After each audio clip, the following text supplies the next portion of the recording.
All right, we are live. If you guys are watching on the replay, welcome. We're just going to talk about how you can actually make money selling on Amazon.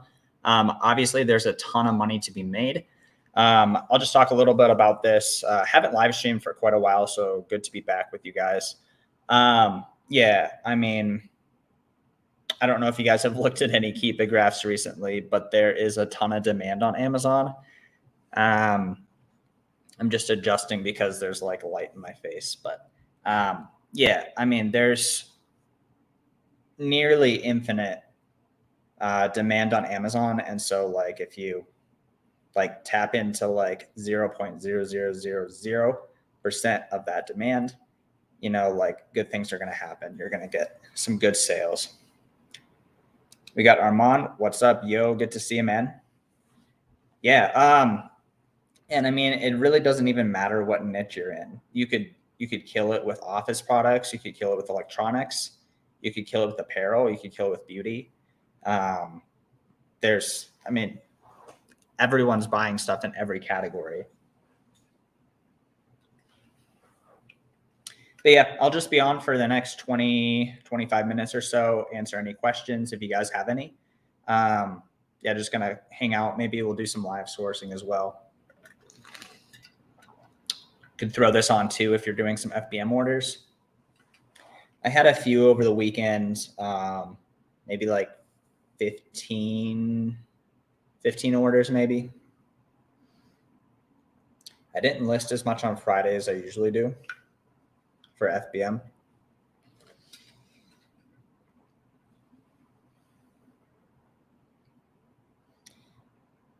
Instead, I ended up hanging out with another Amazon seller friend. We went to Panera and basically strategized for like 3 hours. So that was fun. But I didn't get as much listing done that day. That's how it goes.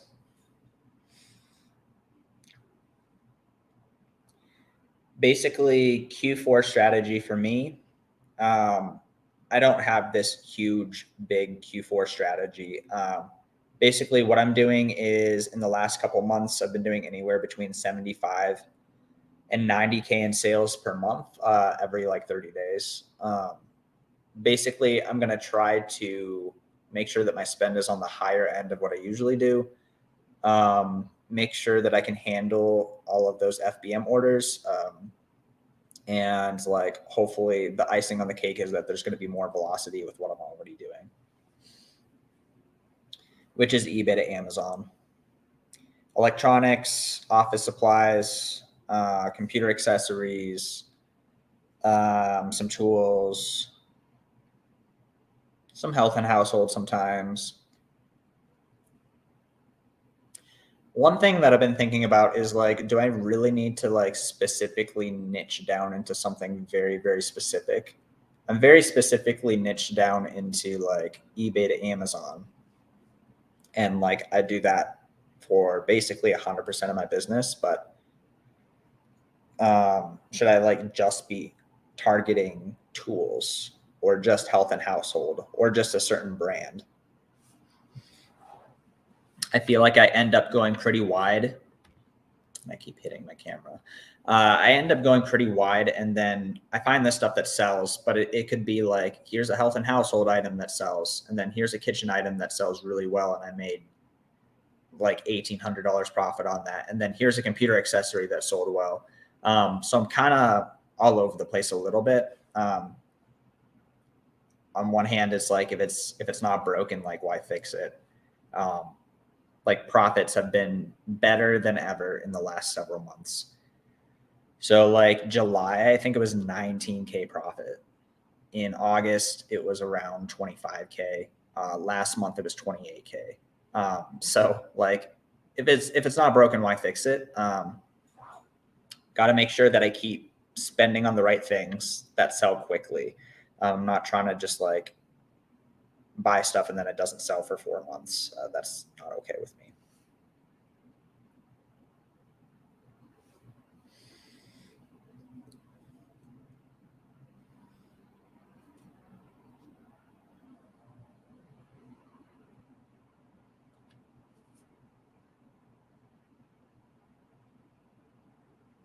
but it definitely is weird. Like I'm just looking out the window and like the leaves are changing, and it's definitely fall, and we're already almost through October, and the stuff that we're buying now is going to be our November sales. Kind of the heart of the beginning of Q4 anyways. I mean, October is technically Q4. Uh, it's kind of Q4 in my opinion. I mean, Q4 is basically whenever you're spending money on stuff like we were talking about before. There's like tons of demand for lots of different stuff. So if you're spending money on good inventory, like you're still going to have good sales. Um, but the Q4 pickup, it's probably starting to happen a little bit. It's kind of like as people are thinking about Christmas presents. Stephen Knight says, it for eBay to Amazon. What exactly do you mean? But basically, yeah, I'm doing just about eBay to Amazon. So I buy stuff from eBay, I sell it on Amazon. Um, there's a lot of people who are just looking to get rid of stuff for cheap on eBay. In eBay, it sells all different types of items, so it makes it really convenient. The biggest obvious downside with eBay to Amazon, though, is lack of invoices. So that is a risk that you have to be willing to take. So I don't really recommend eBay to Amazon for beginners.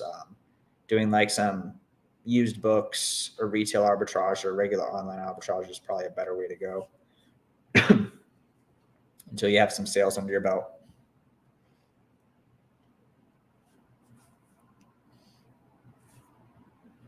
And the reason I say that is because Amazon seems to favor, maybe not favor, but people's accounts who have some sales under their belt. They don't like get suspended most of the time with just one claim. Whereas sometimes beginners, like their account just isn't as strong.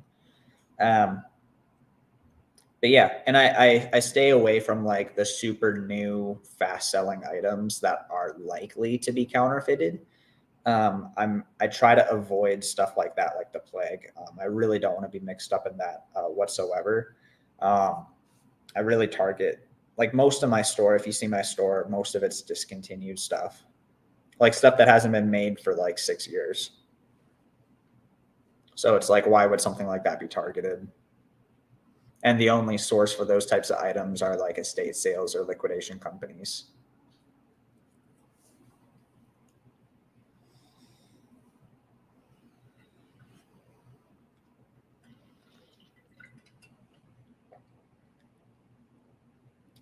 But a couple months ago, I was doing like several months ago, like the beginning of the summer, because this is being recorded in mid-October. I was doing completely FBA, and I literally hadn't sold hardly anything FBM, which is, and now I'm sending 90% of my stuff to FBM, to myself, fulfilled by me. So that's been a change. It's been a great change for my bank account, that's for sure. I have so much more cash to put into inventory because stuff just sells faster. I don't have to deal with the prep center taking a long time to ship stuff. I don't have to deal with Amazon taking 3 to 5 weeks sometimes to have the stuff go inbound, and not dealing with FC transfer. It's great. It's just a bit more work, unfortunately. So we'll find a happy balance eventually. Kind of my happy balance right now is I'm trying to be specific with what I buy. A little bit less one-offs, and if I do one-offs, they need to be like high value. So that's kind of how I'm approaching it. Because here's the math I was doing today. So let's say whenever I receive an FBM item, from the time I'm opening the box to finding the information in my replen tracker, to listing it in Inventory Lab and having it go active, that process for me is taking around 3 minutes per item when I'm doing items in like a batch together. And then like when the item sells, to go find it in like my storage, because like I'm doing around 80K a month right now. I'm not just going to throw everything on the floor and be like, where's this item, and then spend 10 minutes looking for it. I like write down in like the bin that it's in, and then I go find it, print the label, pack it up, and make a pickup and have it get picked up.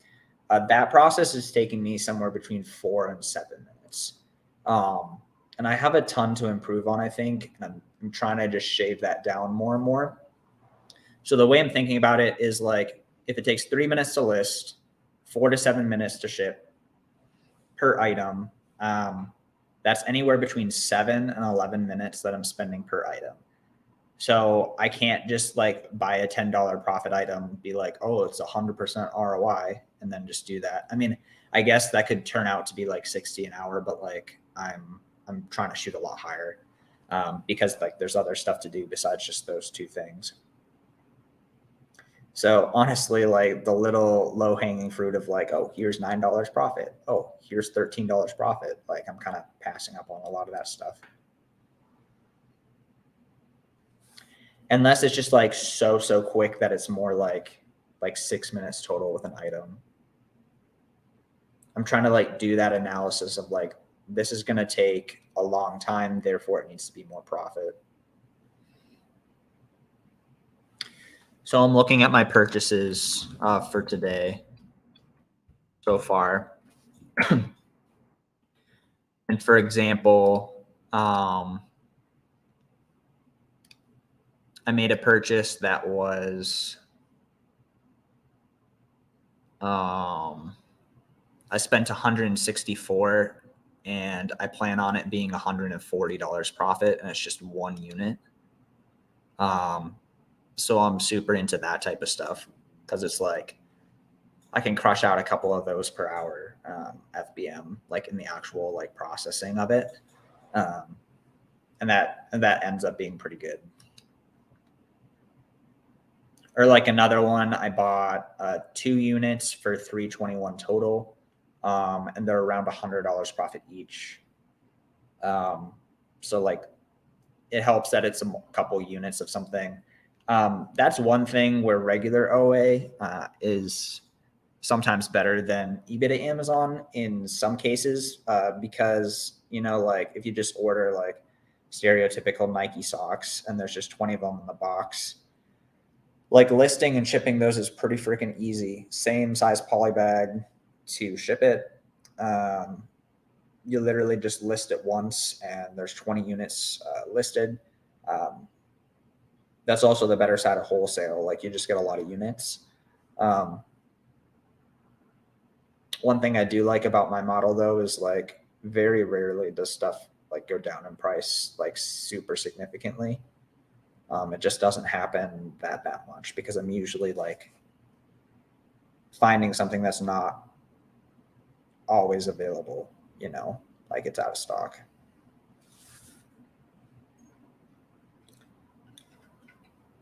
Until it's in stock, and then I buy it, because that's the point.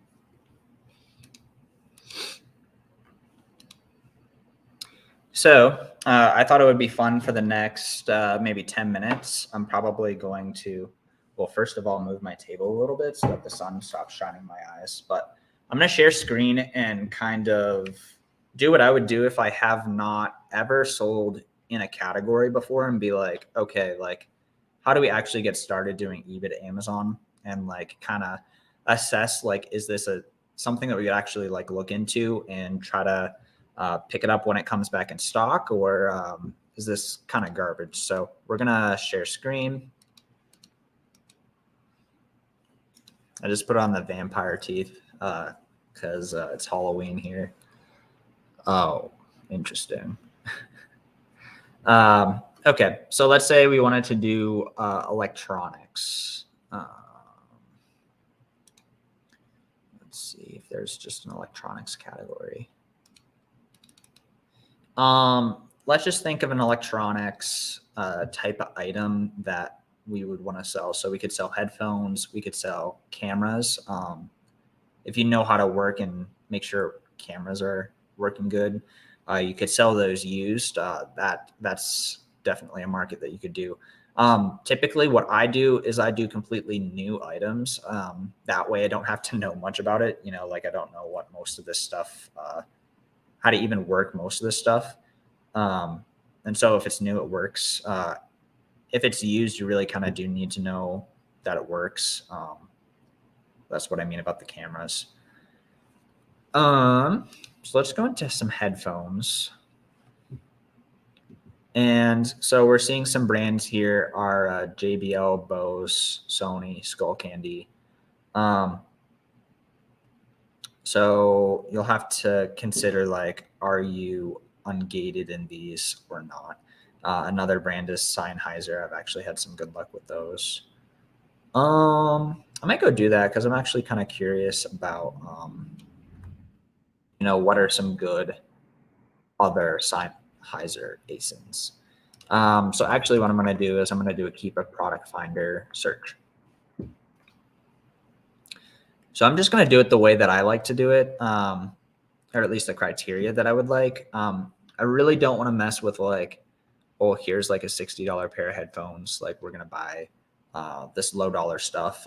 I honestly want some expensive stuff. So I'm going to filter it to like 200 to like 1,000, honestly. And brand.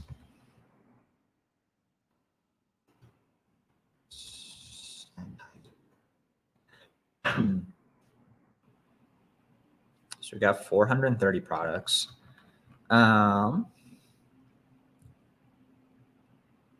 Ooh, and what I'm going to do here too is I've been liking my subcategories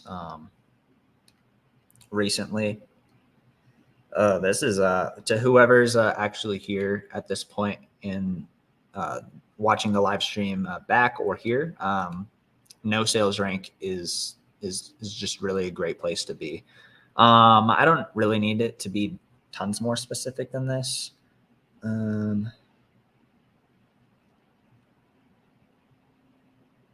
Yeah, I think this will get us started. So if it's like something like this, like, we don't necessarily care. I want to be filtering over these, and like I want there to be some kind of activity. Except the other type of Keepa graph I do like to see is, like, see how this Keepa graph has, like, nobody was in stock for months and then someone's coming in stock at 549. I do like to take a look at those types of Keepa graphs because, and he's FBMing too. So like if this actually does have demand, which we're going to check in a second, this could be disgusting, but, this guy has 15 of them. No FBA, one FBM. Does this have demand in the past though? And it's like when we click in like this, this doesn't really. It's so weird that the Keepa graph is it's not showing me the middle section. Is my Keepa graph broken? Let's click into this and see. Because usually it gives you a middle section too. All right, let's just test with another product to see if I'm just completely losing my mind here.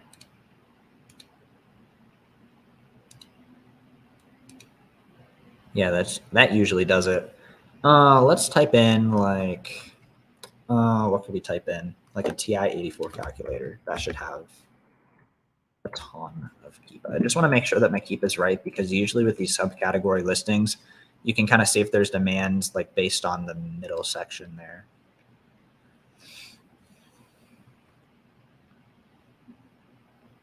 It doesn't look like there's much demand. Yeah, okay. So yeah, something about these keepas just isn't working. Maybe because it's this. Did I click no sales rank? No sales rank. Okay, that's not what I meant to do. I meant subcategory. That's confusing. All right, so we have a few more results now. We actually have sales ranks. It looks like most of them are in electronics. I did want some in subcategories, but we'll just start taking a look.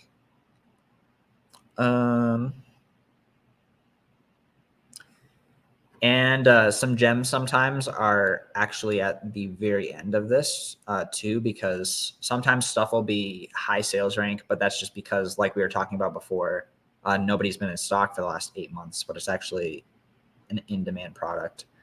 So I would love to see something that has like gone up in price. That would be cool. So, I mean, that has, but it's not like it has tons of demand. Or like an ecosystem of sellers. Okay, so this is the type of thing that has an ecosystem of sellers. So we're going to take a look at this.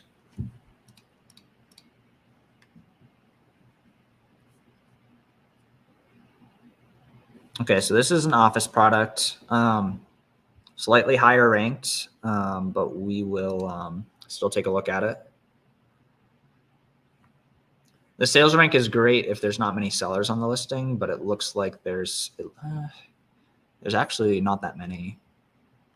So we only got 5 offers in new condition. These 2 people have a good bit. And then these people are too high priced. So actually, if we can find this profitably, we should be in the running to, does it say 30? Okay, so it says 18. I thought it was the 34 glitch.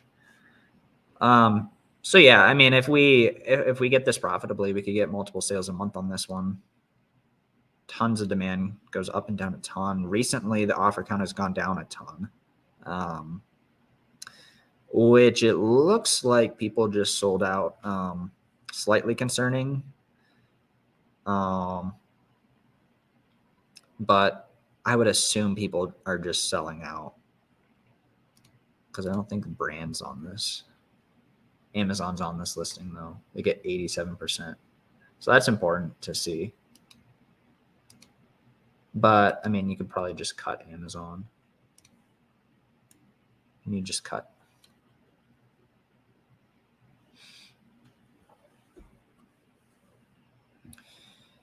So, I mean, we'll factor in a couple dollars extra to cut Amazon solidly here. So 250. Basically, if I'm doing eBay to Amazon, I want to like actually see, can we get this at the right price?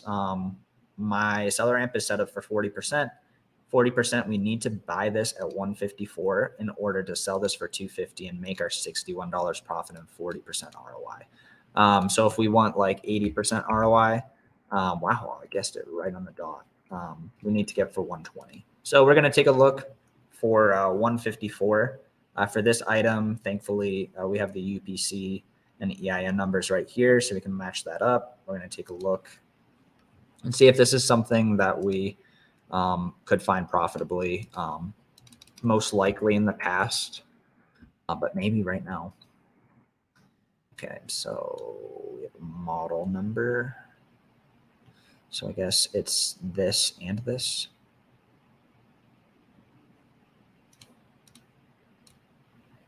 So I'm not really getting great results here.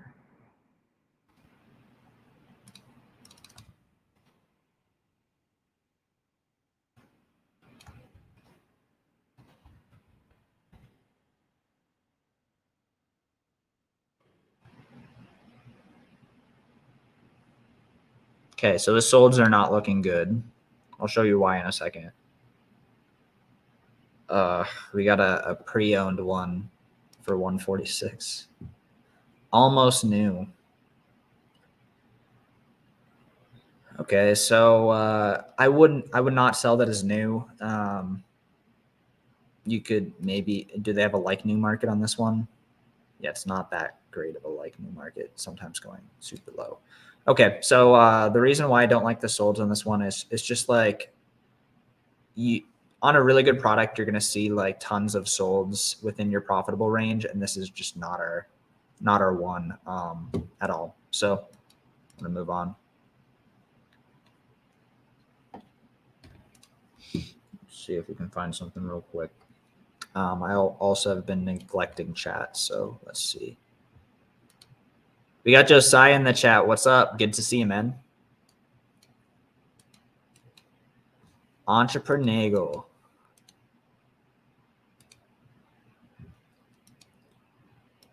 It was fun. We actually got to like hang out at that Oklahoma conference.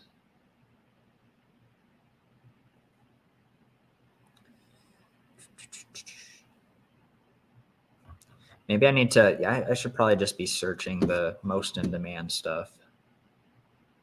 Whoa. So it seems like Amazon's on a lot of these listings. I mean, we're still going to take a look. Okay, so this comes with both things.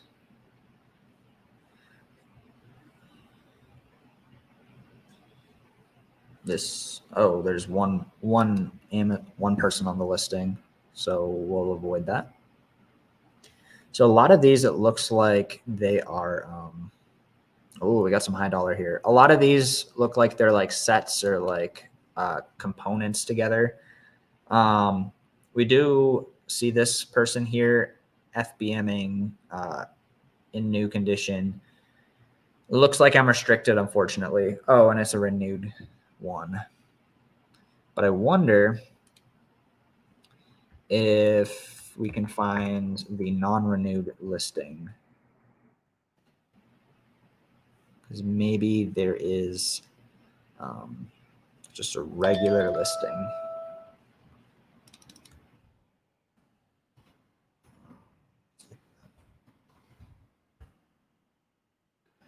The cool thing about this is like, it's just the same thing. Very similar. I mean, picture looks the same. The cool thing about this is like once we actually find something, like we're not messing with this like $50 garbage. Like we are going to be in the money when we find something. So this has some decent demand for musical instruments. $900 item. Solid ecosystem of people coming on and off the listing. Solid history. Solid price. People, more sellers coming on the listing a little bit. So if you're wanting, if you can FBA and cut Amazon, you're getting that 950 to 980. So we'll call it 950 just to be safe.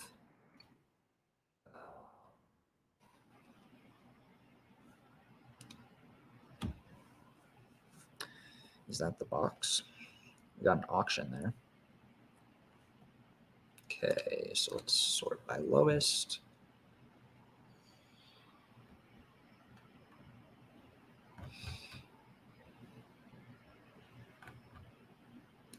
Okay, so is this even the same item? This does, yeah, it looks super opened.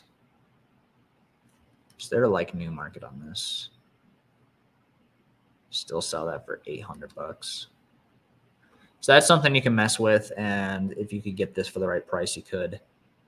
Let's check the solds though, and then maybe we need to type by the actual model number here.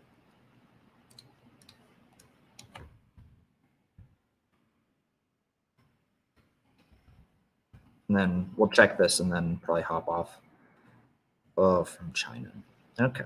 So this is something we might need to be a little bit more cautious on.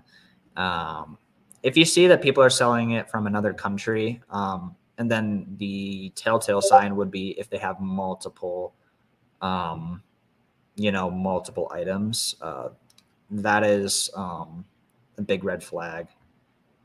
So let's check the sold, see what's going on here. So people are getting it for $465. Again, this is something to be cautious of. So let's take a look here. Yeah, this is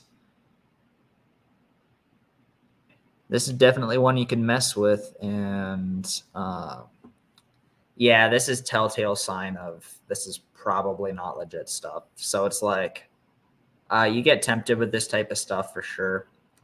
And it's disgusting. But yeah, this is I would avoid this type of stuff. But we did find some profit and we found something. Unfortunately, this is probably not from someone who's just like, oh, I found 6 of these in an estate sale. And I happen to be shipping from Zhongdong, China. No, like this is probably not the best stuff. Last question, and then I will be heading off. Kevin M says, are you getting a lot of returns on the higher end items? Yeah, my return rate's probably like 12 to 15%. But that's better than me spending my 7 to 12 minutes per item on $10 profit items. I'd rather deal with a couple of returns. So that's how I'm dealing with that. Someone's got to sell them. So I'd rather sell the high ticket stuff and get some more time back for my money. But hope you guys have a great rest of the day. If you guys have not joined my Discord, I will have a link down in the description below. We're basically just talking about eBay to Amazon. We have 100 different brand ideas. I don't know if it's 100, but it's a lot. I included some of my best brands in there as well. So hope to see you guys in there. And if you're not subscribed already, feel free to do that. Anyways, I will see you guys later. Take care.